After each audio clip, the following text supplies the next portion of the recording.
All right, I'm gonna try to clear some things up here. I've only been selling this stuff for 43 years now. I've had countless versions of this car, but I completely forgot about the trunk closer program, and one of the commenters so kindly and really kindly educated me, sparked by memory. So now I recall how this works. Basically, that red button I was pushing earlier doesn't open and close the trunk. It assists you when the top is down and you want to put some luggage or some things in the car. So I'm going to demonstrate all that real time. I also want to show you, you've got these two keys. They both, so here's the first one. That works. So I can lock and unlock.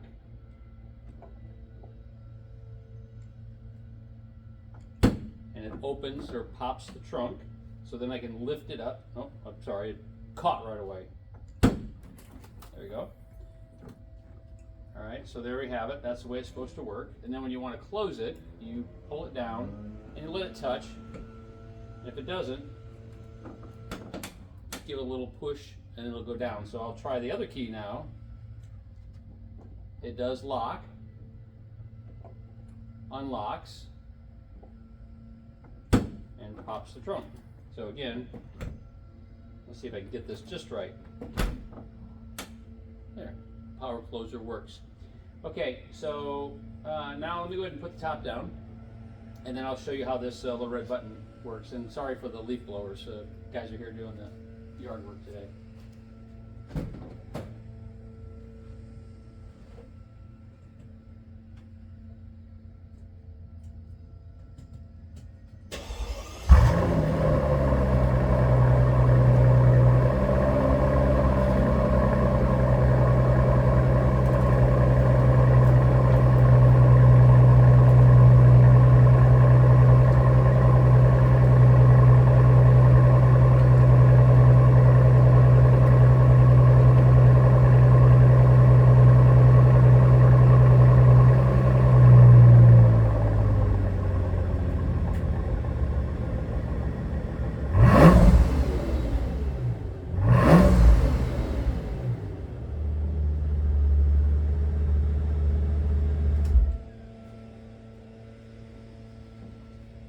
Okay.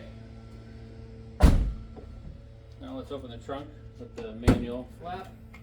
And now the red light is on, and I'm going to push this and it's going to raise the top up. So now I can get at everything underneath. I push it again and it drops. And I'm good to go. I can pull this down and let it drop. Yes, just got to get that right. There we go. So, completely my mistake. Thank you so much, Bring a Trailer community. That's what I love about it. We're back on track. No issues back here other than what we have. And I want to make a comment about that. If someone suggested, boy, to make this car all it should be, paint these panels and fix the glass, which probably means replace it. I didn't want to do that for concern that we could no longer say the car's original paint. And then this is a philosophy that I have about paint work. Like, everybody has their own opinion of what a good paint job is, or who they trust with their cars that are really special and important. So I realize that the car will sell for less potentially because this is, you can see it with your eyes. If you know it's there, you'll always know it's there.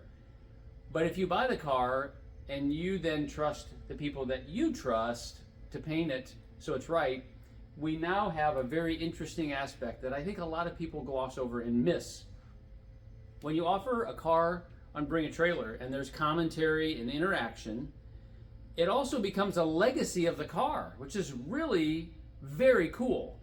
So that for the rest of eternity, this car has a historical record of it being original paint with this damage discussed in depth.